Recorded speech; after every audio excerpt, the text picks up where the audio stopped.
Bueno, hai moita xente, non só os austriacos, senón moita xente. De feito, pode haber economistas neoclásicos que sexan así, que pensen que a economía neoclásica, que a parte de ter máis matemáticas e algo máis dura que a austriaca, somos menos sexys que os austriacos. Bueno, pois que basicamente apoia a idea de que os mercados fallan.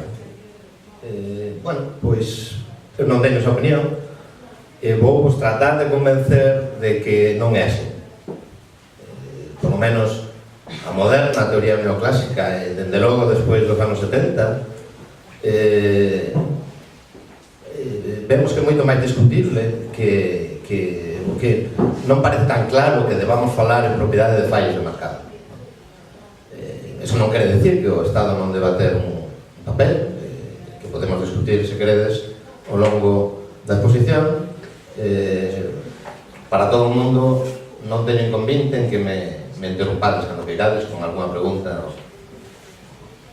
o que queirades. Esencialmente, a razón pola cual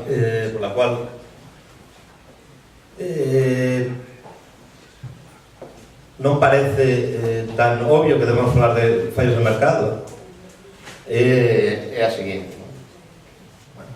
Vamos primeiro a lembrar o que quere decir e que se está dicindo que din os economistas neoclásicos, que son os que falan de fallos de mercado, respecto do que un fallo de mercado é. Fallo de mercado é unha expresión que se debe a un economista que tamén falou disso nos anos 70, cando estaba emerxendo todas estas novas teorías sobre a información. Pero esencialmente fallo de mercado, os economistas refiren a situacións donde as accións dos libres mercados dan como resultado unha asignación de recursos que non é eficiente. Fernando acaba de explicar moi ben o que quere dicir eficiente. Con outras palabras, el falou de ganancias da troca sen explotar.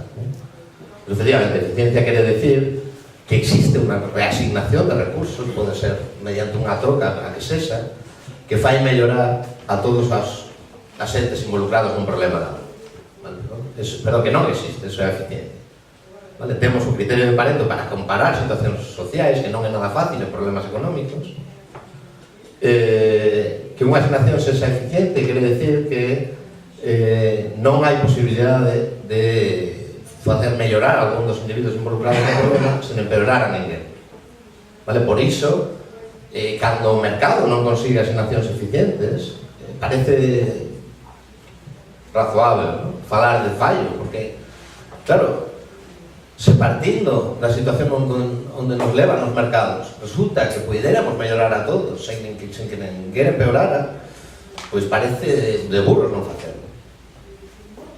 E, por lo tanto, non penso que debemos tomarnos en serio esta posibilidade de que realmente os mercados estean a fallar. Así que, de momento, vamos a conceder algo de racionalidade. Parece un asunto serio. É certo que a partir do que nos dá o mercado podemos mellorar todos. Bueno, o que vou argumentar é que, claro, se vos fixades na propia definición de eficiencia, está baseada na información, podemos mellorar todos. Pero estamos facendo uso de unha información que non está aí fora disponible.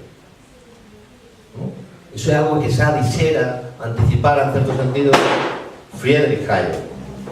A información está dispersa, ou está scattered en inglés, non está, é difícil, de difícil manejo, é difícil procesamento para unha soa persona. Efectivamente, Hayek tiña razón. Non é só que este dispersa, é que típicamente a información que precisamos para ser eficientes, que está basada en preferencias individuais, pois probablemente esa información non é que non este na manos de ninguén, sino que cada un de nós temos un bit, un anaquiño de información que só nós coñecemos. Iso é algo distinto, que a información este dispersa, pero bueno, eu concedo a Hayek como iniciador deste tipo de razonamientos.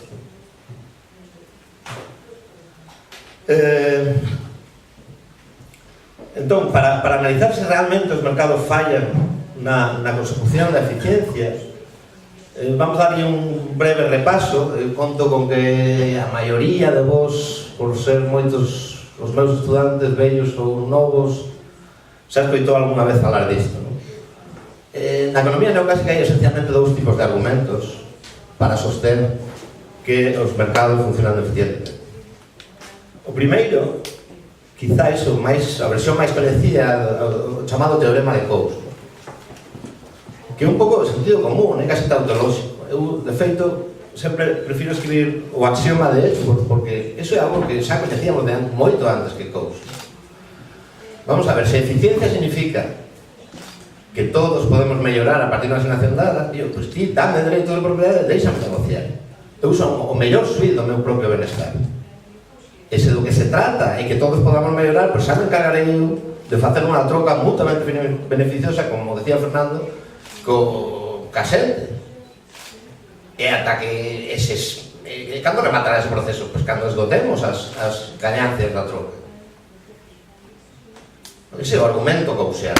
Ele aplicou, como sabedes, a un entorno de externalidades, pero era un argumento que xa manesaban moitos economistas, empezando por Edgeworth, pero que de feito a calqueira que dende fora da economía pusos a estudar a cooperación en teoría de xogos, basicamente utilizou o seu argumento, este mesmo argumento, o argumento coaseano.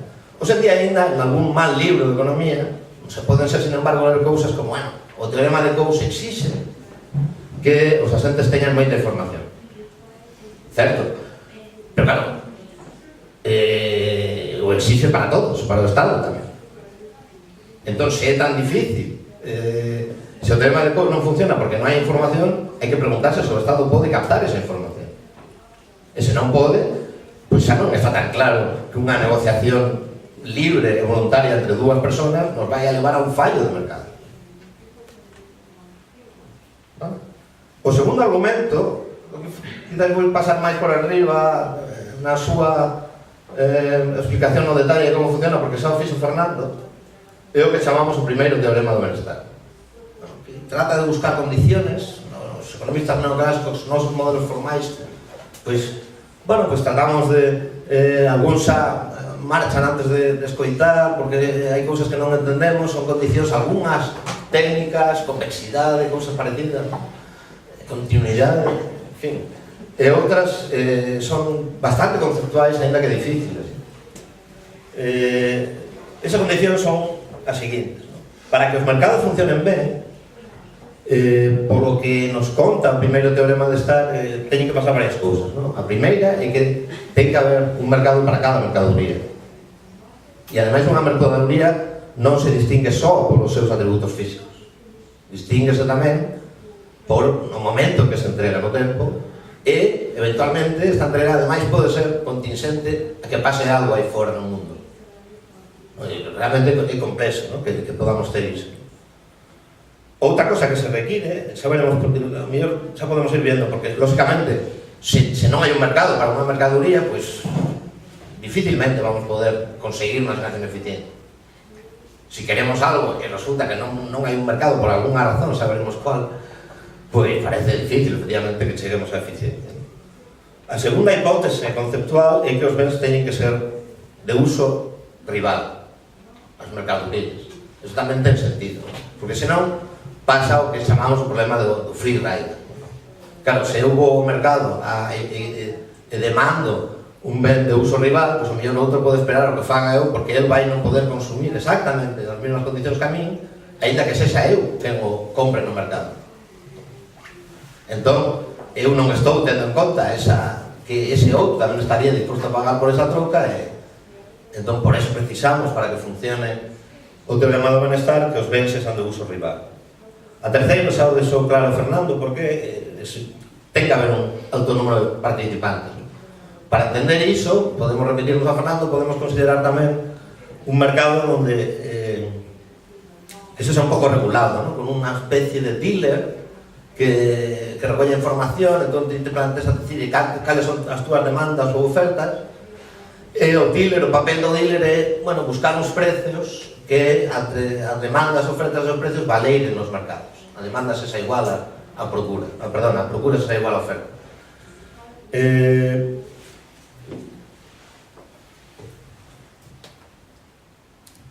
Bueno, pues para evitar que xoguemos con esas reglas de xogo, de vou levar pouca cantidade porque así o dealer vai me baixar o precio.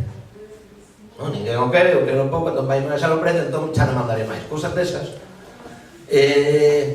Algo hai no xogo que ten que evitar ese tipo de comportamentos. O sea, non lo explicou Fernando, claro, se eu fago iso corro o risco de que sexa outro que me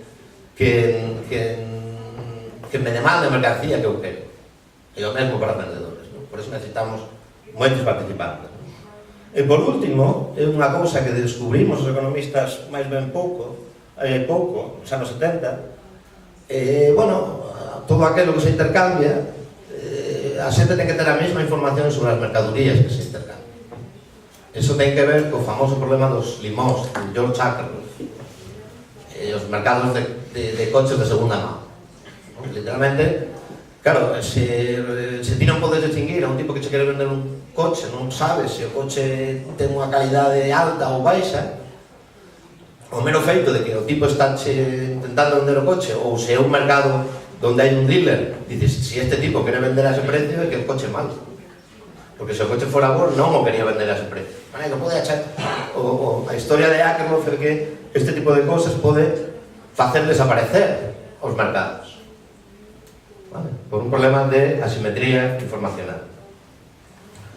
Entón, bueno, basado nestas unhas poucas máis observacións que facer. Primeiro, outra vez insistir no argumento de Edgeworth ou Coase.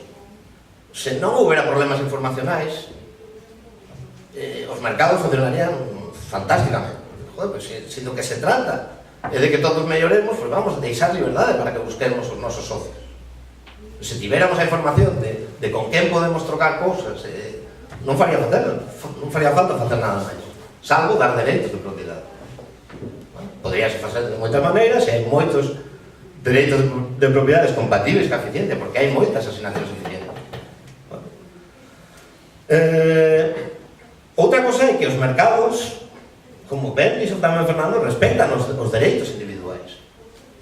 Claro, é difícil ver como son os dereitos, pero unha vez que convenimos en que temos dereito a propiedade sobre determinadas cousas, pues os mercados respetan esos dereitos. Se ti non queres trocar recursos, pues non participas en punto. Os dereitos son importantes. Non só por cuestiones, por supuesto, de eficiencia, son importantes per se. E por último, bueno, pues constatar que o que dixen antes é que os mercados, bueno, para que funcionen ben fai falta que a xente teña a mesma información sobre as características das mercadorías que se trocan.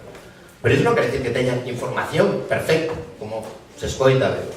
De feito, é o contrario. Precisamente os incentivos a non quedar fora da transacción, a que sexa outra, a competencia, eso é o que permite nos mercados obter información que está dispersa. Eu non sei, cando vou ao mercado non coñezo un tipo, nem sei canto está disposto a ofrecer polas cousas. Eu vou ao mercado precisamente para procesar rapidamente esa información e dar incentivos a que a información que transmitimos a esos mercados, o comprar ou vender, sexa unha información veraz. Bueno, esta historia, máis ou menos, de como funciona o mercado, bueno, se parece un poema, non? Pero, en fin, penso que sabemos bastante disto. Bueno, pues esta reflexión sobre como funcionan os mercados nos dá tamén unha idea de como é o estado de cousas sobre o que chamamos fallos de mercado, ¿no? O que un pode acceder a calqueira libro de texto.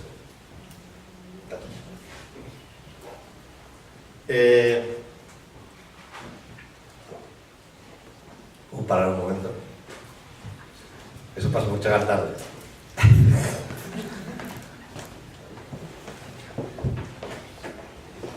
Algúns apareceron precisamente porque a maioría destes fallos surden por incumprimento das hipóteses que aparecen no chamado teorema do benestar. O primeiro, o problema dos bens públicos. Hai un ben que é de uso non rival e hai que fornecer dese ben a serie porque queren dese ben, están contentos con ter unha carretera que conecte un pobo con outro, pero claro, esa carretera poderá ser usada por calqueira dos integrantes das dúas comunidades. Eso quere decir que se trata dun ben que todos poden consumir a la vez. se eu vou ao mercado e eu só ou quero construir unha carretera, pois non, o normal será que especule porque sexan outros os que o fagan, pero se todos facemos o mesmo, ao final, como é o refrán, bueno, pues eso, ao final eso de que queda a casa sen barrer. O segundo, o poder de mercado, ¿no? O feito de que non haxa moitos participantes pode che levar a tratar de xogar carroiras ao xogo e de vou levar pouca mercadoría ao mercado para que me baixen o precio. Bueno, vou demandar pouca, vou procurar pouca ou vou levar pouca para que me suban o precio, que é o que fan os monopolios, ¿no? Que xa falamos antes algo tamén. Outro é unha cuestión casi, en fin, que eso sí que probablemente teña que ver cas matemáticas dos neoclásicos. É unha cousa que aparece porque resulta que non sabemos cando vai rematar o mundo. Entón, aí hai unha cousa que se chaman ineficiencias de longo prazo, que algúns economistas neoclásicos utilizaron para defender esta seguridade social de reparto, aínda que para que eso fora así teríanse que dar condicións moi restrictivas. Non vou falar disso. Pero bueno, como vos dicía, nos anos 70 explotou tivo lugar unha revolución na economía neoclásica. Unha revolución que eso probablemente ao xuicio tanto de uns como de outros, o que chamamos a economía da información. Esa revolución, bueno, pues simplemente o mesmo que o que vos contaba antes de Akerlof e os coches de segunda mano, consistía en darse conta dos efectos que podía ter, darnos de conta de que na maioría das situacións reais non compartimos a mesma información, tanto sobre as mercadorías que trocamos como sobre as nosas preferencias. Bueno, entón apareceron novos supostos fallos de mercado. O primeiro, o que chamamos o problema da falta do mercado. Lógicamente, ese problema ten que ver que é casi unha cuestión necesaria, ¿no? Si ti non podes observar, no caso de, que sei, se ti te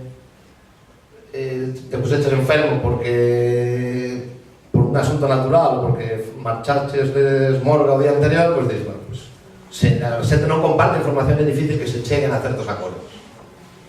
Bueno, ese é o problema do moral hazard, o risco moral. E por último, a selección adversa é o problema que vos contaba antes dos coches de segunda mano.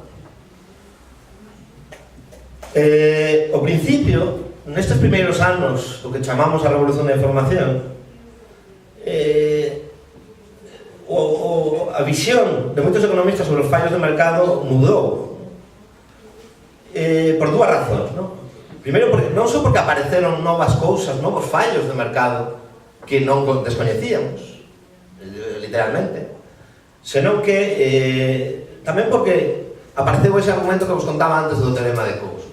Claro, o teorema de Coase, para que funcione, toma como suposto necesario que a xente comparte a información, porque senón difícilmente se pode poñer de acordo. Entón, dice, ostras, pois o mundo é moito máis feo do que pensábamos. E aquí isto está fallando por todas partes. Pero claro, había voces discordantes, ¿no? Cando vos decía que vou ver unha perspectiva neoclásica, pues, Milton Friedman era unha voz discordante, ¿no? Os propios austriacos, dende logo, e tamén aqueles que pensaban que os gobernos algo había no sistema político que facía que non era tan obvio que os gobernos pudieran realmente solucionar este tipo de problemas. Pero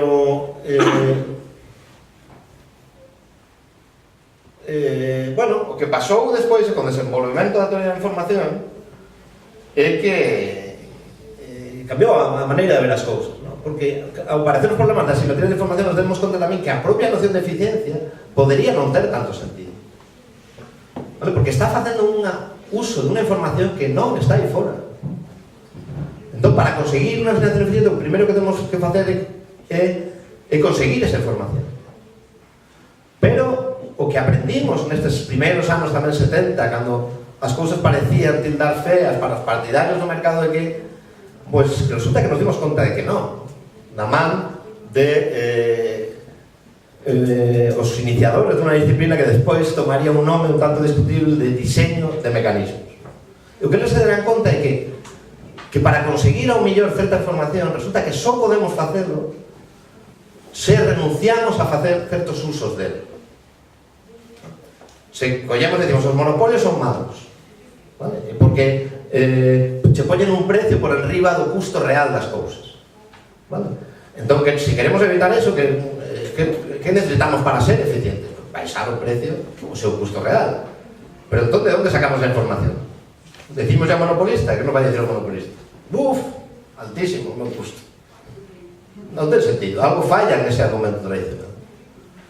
E que falla? Pois iso, pois que a noción de eficiencia está facendo un uso de unha información que non está aí fora, e que non só está dispersa, senón que en moitos casos permanecen máis de un só individuo. Entón, bueno, pois isto é o que esta xente fixo, non? Entón, para abordar este problema, da man dun grande economista, admirador e estudante na súa época de calle, Leo Hurwitz, ruso nacionalizado despois norteamericano, el dixo, vou estudiar formalmente, non sei se xa están os neoclásicos outra vez que as matemáticas, pero detrás de Hurwitz había moito concepto. Vou estudiar formalmente este problema. Eu vou pensar nunha autoridade central que quere diseñar non as asignacións, senón as reglas do xogo para asignar recursos. Porque en contextos onde a información está dispersa. Por que Hurwitz pensou, en vez de razonar sobre afectacións de recursos simplemente sobre as reglas do xogo? Porque era consciente de que ninguna autoridade central podía ter esa información. O máis que poden facer é fixar reglas do xogo. Bueno, pois eso foi o plantaxamento de Hurwitz, non? Enseguida convenceunos de que, pois eso, de que para obter información a veces só é posible conseguirlo se renuncias a utilizarla en determinado sello. Entón, desde ese punto de vista, ni siquiera está claro que conseguir a eficiencia sexa realmente posible. Precisamente por iso. Necesitamos, nun problema de bens públicos, saber canto está disposto a pagar a xente. Nun problema de monopolio, precisamos saber os custos do monopolista. Bueno, nun problema de información da calidade do coche de Akerlos, precisamos saber cal é a calidade do coche que nos queres vender. E esa información está en mans privadas, por definición. Entón, a pregunta é, podemos conseguir esa información e ao mesmo tempo alcanzar as nacións eficientes? A resposta, non. Por qué? Porque para conseguir esa información precisamos dar incentivos. E esas causas, a veces, non son posibles. Entón, ainda que xa... ao mellor gustaría recuperar os debuxos de Fernando, pero ao mellor podemos facer igualmente con un problema parecido, ainda que máis simple, para ver o tipo de problemas que estudian estos primeiros, que estudiaron estos primeiros economistas de información comandados por Hurwitz e por Meyerson, non? Non sei se vedes, os dous recibirían despois con Eric Maskell no Premio Nobel e outro destacado economista que sigue esta liña de investigación, Alvin Roth, recibiu no ano pasado. Entón, vamos a poñer, para que entendamos isto, de como a dificultades de obter información e ao mesmo tempo ser eficientes, vamos a ponernos nun caso moi simple, ainda máis simple que o de Fernando. Hai un tío que ten un ben. Un ben, para evitar alguna complicación, vamos a pensar que é un ben perecedereiro. Pode ser, en realidad, calquera cosa. Pode ser Will Chamberlain tratando de ofrecer os seus servicios claro, pero vos non sabedes quen era Will Chamberlain. Xa falaremos de algún sí. Un liberal, casi todos os liberais coñecen quen era Will Chamberlain, ainda que en fin, esa é outra historia, non? Pode ser calquera cosa, non? Vender un cuadro, ou un cuadro é un obxecto perecedero. As subastas do peixe que se fan aquí, pode ser calquera cosa. Tú queres vender un lote de peixe, vale? Hai un grupo de potenciais compradores do lote de peixe. E tanto o custo ou a valoración que o propietario entendo ben, o custo, por tanto, de desprenderse del, como a valoración dos compradores, é información privada. É unha información que só está nas mans de cada un deses compradores. Só cada comprador coñece a súa valoración. Eventualmente, para facer algún tipo de discusión ulterior, podemos supoñer que, bueno, de feito, para predecir aquí, nun sentido como facemos os neoclásicos de ser precisos, precisaríamos especificar nun modelo cuáles son as creencias de cada un sobre a valoración dos outros. Entón, a veces, facemos o supuesto de que esas creencias son comunes. Eso que chamamos un contexto bayesiano. Observade que para un problema tan simple hai un montón de posibilidades. Entendidas posibilidades como reglas do xogo. ¿Vale? Xa non queremos... E que sería imposible que un tipo de onde fora dixera, bueno, unha xeración eficiente esta, porque él non coñece as valoracións. O máis que se pode plantexar é as reglas do xogo. Son todo coñecidas por todos, non? A primeira, probablemente a máis coñecida é a subasta, a poxa de tipo inglés ascendente, no? Que ti vas posando máis e máis até que só queda un. Posando, entón, marcha. Acaba a subasta, eleva o ben o tipo que permaneceu hasta o final posando. Despois está a descendente, que é a que se fai aquí co peixe, e tamén en Holanda cas flores, por eso a primeira chamase inglesa, a segunda holandesa. Aí hai un reloxo que vai, o precio do ben que se quere distribuir vai baixando no precio. E cando ti queres, estás disposto a pagar ese precio, dache medo que outro leve o ben, apretas un botón e paras aí o precio, e o que pagas. Eso, en Holanda, aquí consigue ser o mesmo, pero de unha maneira un tanto máis local, digamos. Podíamos pensar tamén en subastas de sobrepechado. Cosas de sobrepechado que consisten... algúns terá visto que se parten todas as moedas. Eu escribo, os fago a todos escribir nun sobre a cantidade que estades disposto a pagar por un ben, e despois podo seguir varias normas. Podo dar, eu voulle dar o ben a que este disposto a pagar máis, pero podo facerlle pagar o máximo precio o ben o seguinte precio, por razóns que veremos despois. Aí tamén podía coller e dicir, bueno, vou facer unha rifa, e vou pedir un precio por participar na rifa, tal. Hai todo tipo de posibilidades.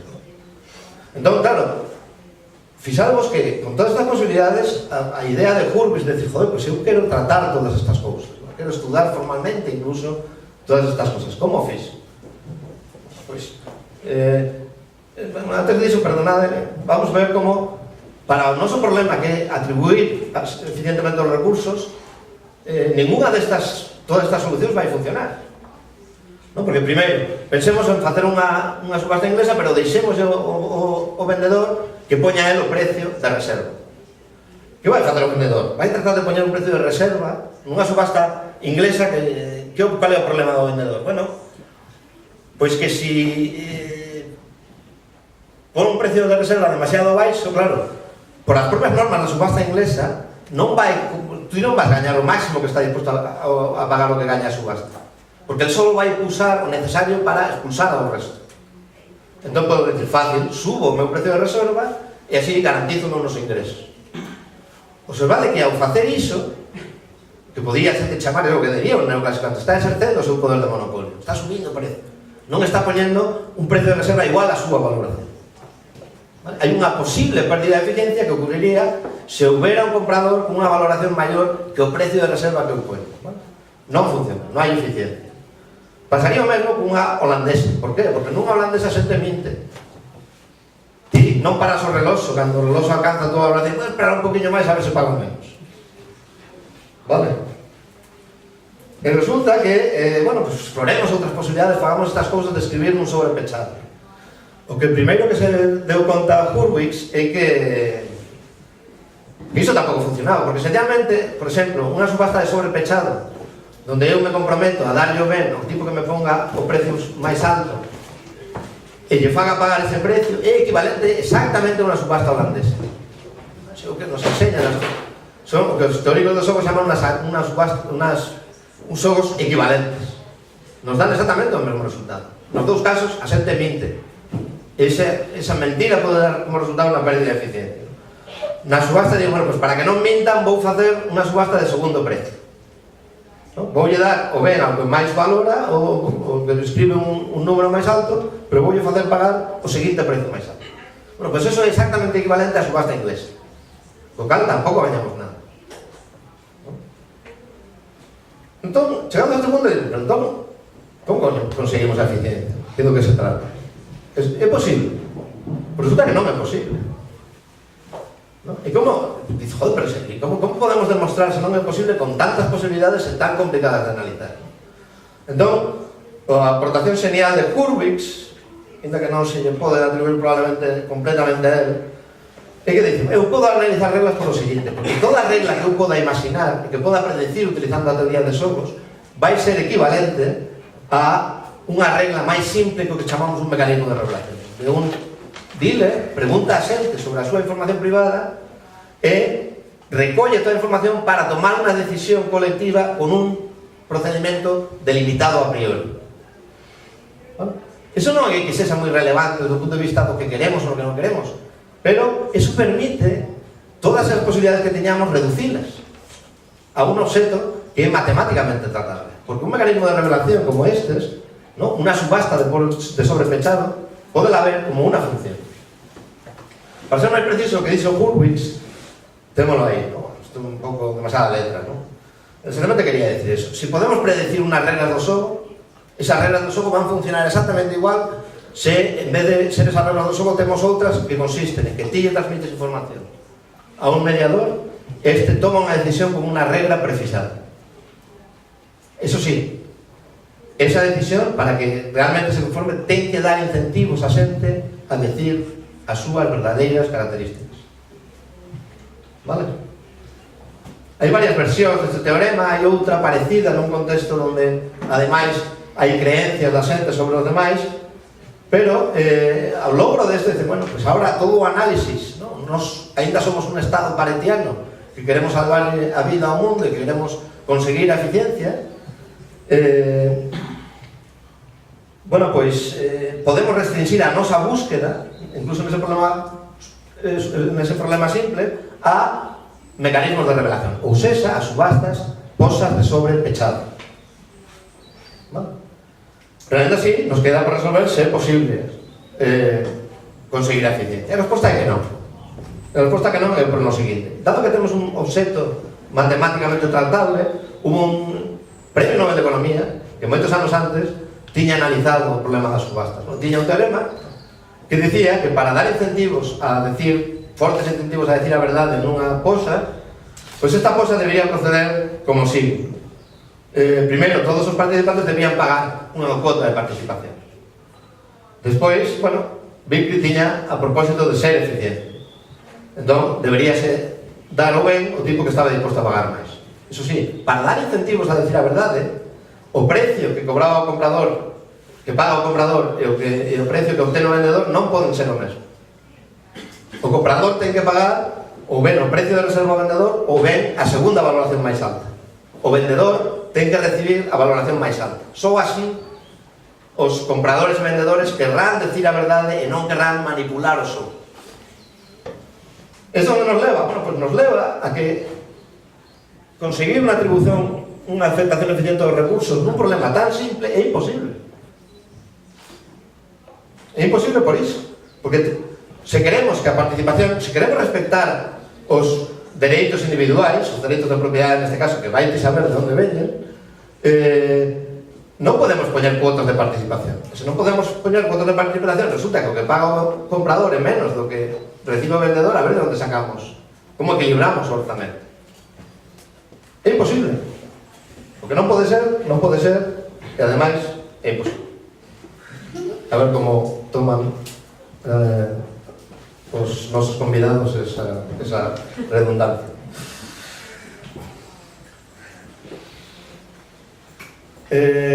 Bueno, pues eso resulta que a partir dese tipo de razonamiento, que parece matemático, pero eu penso que hai conceptos detrás, pois os economistas neoclásicos chegaron a probar un montón de resultados de imposibilidade. Non, de forma non sorprendente, todas esas imposibilidades de conseguir afectacións eficientes e que respectaran os dereitos individuales producíanse nos entornos onde decíase que había un fallo de mercado. Pero dados conta que esas imposibilidades se refieren a calqueira mecanismo de afectación de recursos. Sobe ou non sobe algún papel do Estado. De novo, conseguir a eficiencia é que é imposible. E non é tanto sorprendente, precisamente porque está utilizando información que non está aí fora. E precisamos dar incentivos para conseguir esa información. Pero só podemos dar incentivos se renunciamos a utilizarla en según que cousas.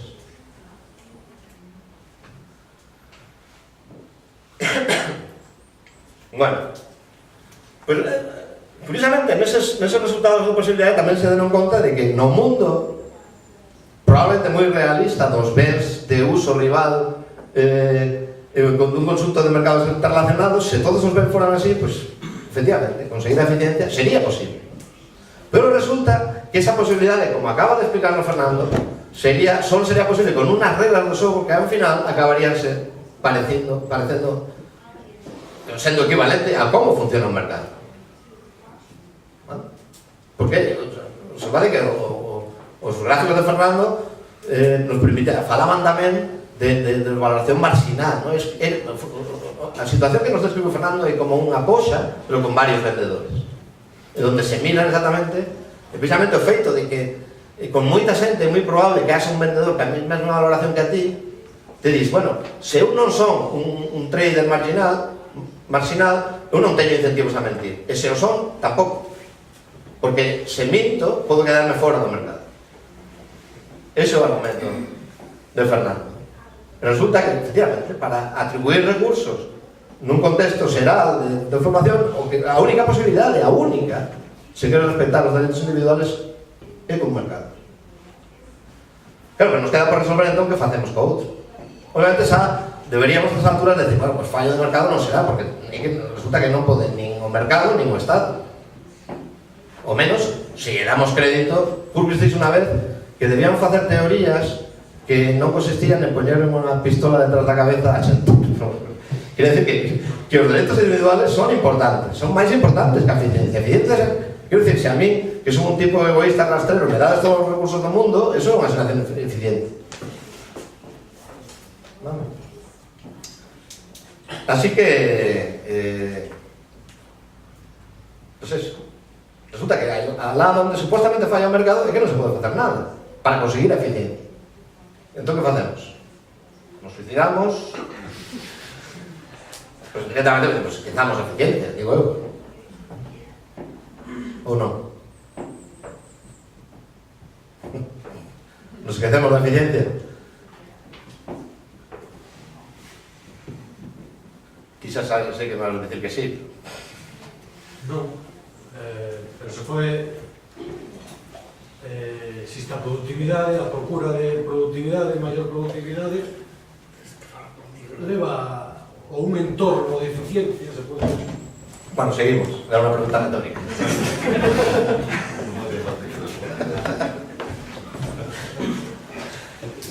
Perdona, despois falamos máis, é que para non evitar o problema do micro. Pois os economistas de información o seguinte paso que deron, Ben Holmstrom e Roger Myers, son pues, algo hai mal aquí, porque efectivamente a nosa eficiencia estamos facendo usa información que non está aí fora, que non podemos conseguir, sen renunciar á propia eficiencia. Entón, eles propuxeron, non debemos juzgar así os mecanismos de afectación de recursos. O que vamos facer é o seguinte. Primeiro, o proxecto de Pareto está ben. Vamos buscar melloras unánimes para estar seguros de que juzgamos a un mecanismo mellor como mellor que a outro. Bueno, vamos a respectar as preferencias individuais. Pero, en vez de referirnos para avaliar un mecanismo ás asignacións ou afectacións que consigue, bueno, pois vamos a referirnos ao que os individuos esperan conseguir, que a información que teñen antes de aplicarse ese mecanismo. Entón, unhas regras de xogo son mellores que a outras, se nos permiten, polo menos en termos esperados, mellorar a todos. E vamos propoñer isto como criterio de eficiencia. Eu chamo, ou podese chamar, eficiencia procedimental, porque non se refire a asignación, senón a procedimientos. Bueno, pues curiosamente, dado que estes economistas conseguiran para algúns que aínda dubidaban das matemáticas, digamos, tratar matemáticamente estes mecanismos de decisión, e pues vamos a explorar as propiedades destes procedimentos óptimos. Bueno, moitos deles embarcáronse nese tipo de estudios nos que eu mesmo espero ter tempo en breve para dedicar algún tempo. E o que descubriron é que moitas propiedades destas procedimentos óptimos que eles estudiaron matemáticamente, pues parecíase outra vez moitos mercados. Pero, a diferencia do que vimos con Fernando, non son un contexto de bens de uso rival, sino en contextos que tradicionalmente se consideraban fallos no mercado. Exemplos hai moitos. Por exemplo, o famoso teorema de Coase. No, pero é que supón que hai información simétrica, de outra maneira non funciona. Pero con estas matemáticas descubrieron que un mecanismo simple, unha regla de xogo existe, que consiste en decir: eu che dou a miña valoración, eu quero comprarche un ben, ti me das o teu prezo de reserva, e bueno, chegamos a un acordo no término medio, e punto, marchamos. Eso é ineficiente, porque hai alguna posibilidade de que eu che dé unha valoración por debaixo do teu prezo. Hai esa posibilidade, é potencialmente ineficiente, pero é un mecanismo que é o mellor que podemos facer, porque antes de revelarse esa información, cando só teníamos creencias sobre os demais, era o único que sabíamos antes que tiñamos que facer, que un procedimiento eficiente, pues resulta que se parece a algo. Bueno, isto é unha descripción técnica, por supuesto, os regateos probablemente non funcionan así, pero non, a mí me resulta moi curioso. É dicir, isto é como decir que o teorema de Coase funciona nun sentido convenientemente redefinido para un contexto de información asimétrica. Bueno, pues Wilson generalizou esta idea para un contexto donde desde un problema xeral, como os de Fernando, pero sen necesidade de impor que haxa moita xente e que haxa dous individuos, un comprador ca mesma valoración que un vendedor. Ainda así, bueno, hai incentivos a manipular, pero son pequenos. O que vamos perder antes de saber, antes de ter esa información, é que as ganancias da troca que podemos explotar son moi grandes. Pero de novo, pues son procedimentos de mercado. Con ou sin dealer, non é distinto. Unha troca, pues a un precio uniforme, intercambiamos unos compradores con unos vendedores. Os experimentos foron ainda máis sorprendentes, por lo menos para a miña propia experiencia, ¿no? Cando fui dándome conta destes bens públicos. Un ben público, por definición, para atribuir, a afectar un ben público de xeito eficiente, non podemos excluir a ninguén. Porque, por definición, deixarlle facer uso do ben público, bueno, pois a nós, en tanto que por ser un ben que todos podemos usar a vez, a nós non nos molesta e el gane, pois decimos, pois, por definición, para ser eficiente na afectación de bens públicos, pero claro, como non temos esa información sobre o que está disposto a pagar a xente, pois necesitamos poñer en marcha mecanismos. Bueno, pois houve un investigador que descubriu que para todo mecanismo óptimo, tendo en conta restriccións informacionais na atribución de bens públicos, é necesaria a exclusión. Por qué? Porque só así podemos dar incentivos para que a xente non minta sobre a súa valoración. Vale? Que despois resulta que temos un monopolio. Bueno, pois é posible que eso sea eficiente, pero tamén o é porque tamén pode haber varios mecanismos eficientes, igual que asignacións, non só un. Bueno, pois o lógico nestes casos é facer unha subasta ben feita, unha posa, para decidir a quen lle damos a licencia para a provisión de un ben público. Ou o mellor non facer nada. Non? As cousas foron ainda máis alá, non? Risco moral e selección adversa, que todo Dios identifica como un fallo de mercado. O grande Edward Prescott, un macroeconomista, o mesmo macroeconomista, pero tamén grande economista enselado, deuse de conta que, claro, o risco moral é un problema que todos coñecemos. Ti non podes observar certas cousas, é o problema do asente principal. O asente querría ter unha remuneración fixa, pero claro, eso non é dar, eso lle estaría quitando incentivos para o esforzo. Entón hai unha posible pérdida de eficiencia, pero claro, eso é xa cando se coñece a información, a acción que levou a cabo a ser. De novo, como esa información non está disponible nun principio, non ten sentido buscar esa eficiencia, porque é imposible de conseguir. De novo, por un problema de incentivo. Bueno, pois Prescott deuse conta, que hai que hacer para atribuir recursos nun contexto? Pois deixar competir a varios potenciais individuos ou empresas que xerzan de principais por ofrecer mellores contratos a xentes, pero non calquera contrato con salario fixo. Como ese ten un problema, contratos de incentivos, contratos que liguen a súa remuneración co seu esforzo. Pero esa competencia solo é suficiente para que, independientemente das creencias, xa temos o que chamamos un mecanismo. Non podemos ter outra cosa mellor. Alguén perderá. Por lo menos, se avaliamos os efectos destes mecanismos antes de aplicarlos. Bueno.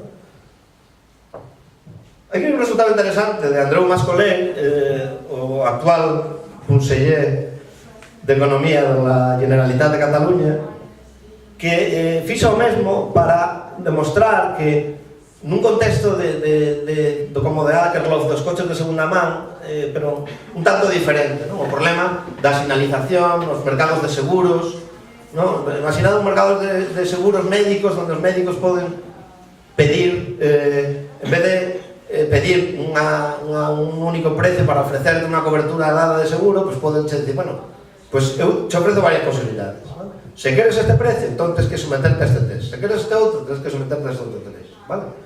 Pues se houbera empresas médicas que competiran entre sí para atraer vos clientes facendo este tipo de ofertas, o que sería, podía ser visto como un mecanismo eficiente. O fixándonos outra vez que estamos falando de como funcionan os mercados realmente. Nos mercados hai competencia. Nos mercados hai, bueno, pues se ti queres atraer clientes, que faz? Pues trata de facelo, bueno, para non perder, pero tratando de chegar ao límite do que la situación na que hai. Pues eso solo, efectivamente. Pero como aquí temos un problema de incentivos, porque non podemos, bueno, pues en vez de competir en precios, pues competimos en outra cosa, pero non hai nada diferente do xogo natural dos mercados nisto. Pero como digo aí, por suposto Stiglitz, que foi o autor deste tipo de... En realidad, él quiso describir cómo se comportaban esos mercados. Para él, eran obviamente ineficientes. Foi despois máis Collet que demostrou que iso era eficiente, neste novo sentido. Claro, Stiglitz non o sabía cando fixo o seu premio, que é un dos papers merecedores do Nobel. A pregunta é, saberá Stiglitz esta obra? Pues probablemente non.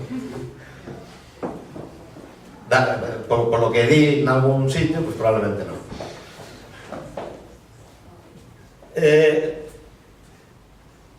Bueno, por último, una concesión, ¿no? O sea, yo pienso que tenemos argumentado de una manera razonable, pero ¿dónde está entonces estos fallos de mercado? A mí como digan. Francamente, son de la opinión que sí puede haber, ao fin y al cabo, fallos de mercado, incluso en este sentido, pero por razones distintas, bueno, pues que a veces as formas de funcionar dos mercados en realidade non está claro que sexan eficientes incluso neste sentido restringido, ¿no? Porque definen o que os teóricos dos xogos chaman xogos con complementariedades estratégicas. Esos son xogos donde o que é mellor para ti depende dunha maneira creciente, dunha maneira que podes ordenar do que faga o resto. E agora veremos algún exemplo. Cando isto ocurre, un xogo pode dar como resultado varias cousas. Incluso os neoclásicos, que somos moi exigentes, que a idea de que a xente é moi racional e que só queremos admitir como resultados posibles dos xogos, porque a xente acaba aprendendo que podan ser expectativas autosostidas, resulta que pode haber varias expectativas, formas de actuar nun xogo que podan sosterse como expectativas autosostenibles. No contexto que xa vimos, un exemplo que se me ocurre é de novo nun mercado parecido ao dos seguros sanitarios, pero que acontece tamén nun contexto de información adversa, pero que nos mercados de traballo. Imaginade que a habilidade dun traballador é algo imposible de observar, pero que podemos observar outras cousas que son directamente observables que poden estar relacionadas ca habilidade do traballador. Por exemplo, o seu nivel educativo, o seu desempeño educativo, será. Entón, Spence, outro economista merecedor do Nobel, analizou estes fenómenos pouco despois que Akerlof, e de feito, tanto Spence como moitos outros venderon estes xogos de sinalización nos que, bueno, como hai problemas no mercado de traballo porque os empresarios non poden identificar a nosa habilidade, entón resulta que os mercados poderían estar atrayendo só a los menos hábiles, cousas parecidas. Bueno, pues, os mercados reaccionan. Como reaccionan? Bueno, pues, os futuros traballadores deciden o seu nivel educativo para sinalizar aos mercados a súa habilidade. Bueno, pues resulta que este é un exemplo de un xogo con complementariedades estratégicas. Porque se eu imagino que os que son pouco hábiles van se educar moito, entón a mí resulta que o que me convén é educarme moito, porque senón vou ser estigmatizado como un individuo con un baixo nivel educativo. Pero se todos facemos o mesmo, podemos entrar nunha espiral onde todos nos educamos moitísimo por lo simple temor a que de facer o que fai os tipos que son menos capaces que ti, quedar estigmatizado como un deles. É un fallo de coordinación. Podemos estar nun mundo onde a educación aínda cumpla o seu papel sinalizador, pero con un nivel de educación razonable, ou podemos embarcarnos nunha espiral donde queremos facer todos 1000 másters antes de poñernos a traballar. E hai outros problemas metidos, ¿no? Pero é un exemplo do que é un fallo de coordinación. Fixademos que aquí, en realidade, isto tamén é unha descripción, eu diría que bastante realista sobre como funcionan os mercados. Pero hai máis exemplos. Hai que ter cuidado cos exemplos, pero hai máis exemplos. Aquí, para provocar a un austriaco, puse como exemplo un sistema bancario libre con reserva fraccionaria. Despois sí que te preguntarei, Antón, sobre isto, ¿no? Porque efectivamente, por definición, casi, isto ten o mesmo problema. Hai unha racionalidade de ter nos sistemas bancarios, de ter un encaixe distinto. Cal é a racionalidade? Pois que nos queremos ter rentabilidade dos nosos depósitos bancarios, pero non sabemos a que nos vamos a enfrentar e queremos tamén liquidez. Porque senón deberíamos especificar, bueno, pues dame os depósitos en tal caso, en tal outro, queremos as dúas cousas. E probablemente por esa razón de que queremos as dúas cousas, en efeito, antes discutíamos con Bastos, estes sistemas de reserva fraccionaria surdiron libremente dos mercados. Pero dadnos conta que por definición é un xogo onde aparecen estas cosas. Se a todo o mundo lle entra o pánico, pois ti, a túa mellor resposta ante o que fan os demais está moi relacionada. Ti vas querer tamén retirar os teus depósitos. Vale? Entón, pois eso, efectivamente, o banco efectivamente quebra. Pero hai certa arbitrariedade no mundo cando as cousas funcionan así. É unha arbitrariedade que, bueno, que non ten nada que ver ca información. E, por lo tanto, quizás estemos nun caso de un verdadeiro fallo de mercado. Outro exemplo, eso para tamén meterme cos keynesianos, que tamén ves algún.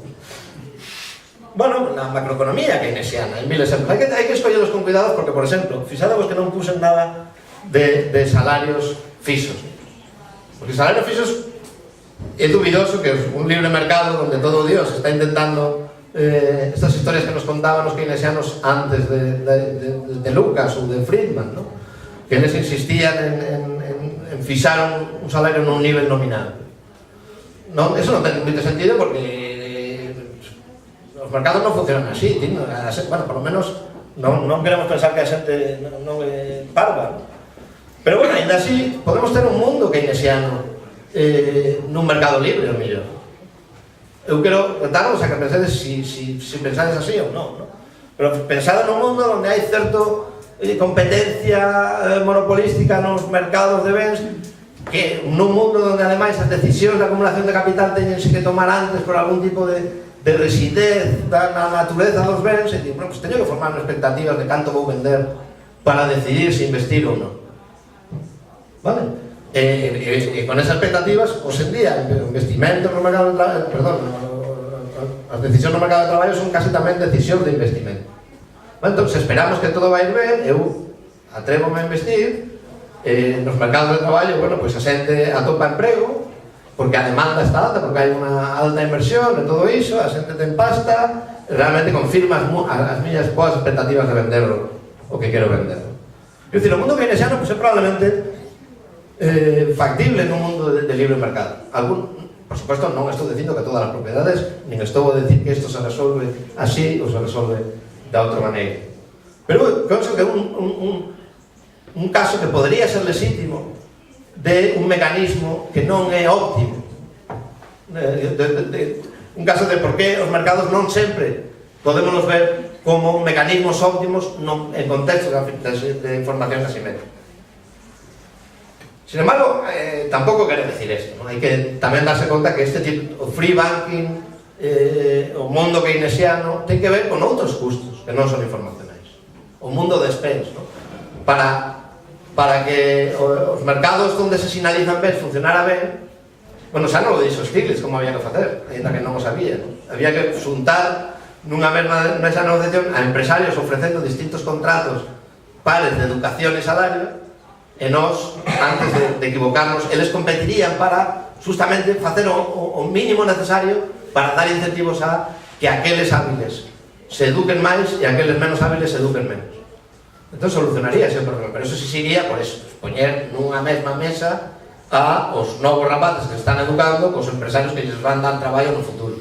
Eso é costoso, non só por razones informacionais, vale? Hai algo máis que iso. En o fondo, en todos estes problemas pasa eso, pasa que o comercio nos mercados reais, nos libres mercados, é un comercio secuencial, e onde faltan moitos mercados de seguros que eliminarían ese problema. Vale? Por supuesto, a cuestión é como combatimos esto. Bueno, pues aquí unha observación, ¿no? Eu penso que, igual que fixemos a información, o que se trata é nas nosas avaliacións sobre como funcionan os mecanismos, debemos ter en conta estas restriccións. Claro, por iso, non observo que medidas como a que nos subsidiría probablemente o profesor Bastos se estivera aquí, como impor unha reserva fraccionaria do 100%, nin políticas expansivas de gasto, teñan nada que ver ca natureza do problema. Bueno, pero bueno, pues quero dicir, un esforzo escéptico, como nos contaba antes as raíces escépticas do liberalismo, Julio, sobre o papel dos mercados e como funcionan, pues nos obriga a mirar este tipo de cousas con honestidade, ¿no? Es decir, bueno, realmente eu atopo que a Escola Austriaca de Economía é un pouco tautolóxica. Es decir, o que vemos, se o vemos é porque ten que ser bom. E ademais bom, non sei en que sentido. Eso é unha tautoloxía. Que sexa bon, quero dicir, eso non é ninguna demostración de que podemos mellorar a todos, ou al menos a unha grande maioría de xente, de ninguna maneira. Vale? Bueno, pues estas son, entón, repasamos as miñas conclusións, ¿no? Para dar unha visión máis xeral. A eficiencia asignativa non é unha guía útil para xulgar como atribuir recursos, porque conta con información que non está informada. A información non é só que este dispersa, nin que sexa difícil de procesar para un só individuo, ¿no? O problema da información é que en moitos casos, casi sempre, permanece en mans privadas. É privada, é distinto dispersa. Hayek era alumno de Hurwitz, era alumno de Hayek, pero non simplemente replicou as ideas de Hayek. In my view, Hurwitz is way ahead from Hayek. O seguinte que temos que resaltar é que non é posible ser eficiente na maioría dos casos, e sobre todo na maioría dos casos que normalmente consideramos como fallos de mercado. Especialmente se respectamos os dereitos individuais. Non estou dicindo que non se deban discutir os dereitos de propiedade ni nada parecido, pero unha vez que tomemos unha decisión, o razonable é dicir, a nosa noción de justicia ten que ver en cuenta os resultados, pero tamén asignacións eficientes hai moitas. En fin, violentar os dereitos individuales, algún sobre todo para conseguir eficiencia, é algo que non ten ningún sentido. Así que nada, deberíamos olvidarnos da eficiencia, por lo menos nun sentido clásico. Deberíamos ocuparnos por como funcionan os procesos, porque xa sabemos que non podemos separar a información que queremos obter para ser razonables do problema de que proceso implementar. Desde ese punto de vista, pues efectivamente hai moitos procesos tradicionalmente considerados como fallos, pues unha provisión privada dun ben público. O será que eso sí respecta aos dereitos. Bueno, se nos poñen un impuesto para poñer unha autopista en Barcelona, pues non. Una provisión privada de bienes públicos pode ser vista como un mecanismo eficiente, ¿no? Tenemos tamén outros exemplos que xa din, ¿no? Quédanos o problema dos fallos de coordinación que, bueno, eu, a miña opinión, son da opinión que calqueira cousa que se faga debe ter en conta a natureza do problema, por suposto, os dereitos individuais, por suposto, os incentivos a revelar aquela información que non estea disponible e, por suposto, esos outros costes. Non podemos xuntar para ter a toda a xente interesada en comprar mercadorías a un tempo, pero temos que saber ben como reaccionamos ante eses posibles fallos de mercado. Nada máis, non teño un fin, pero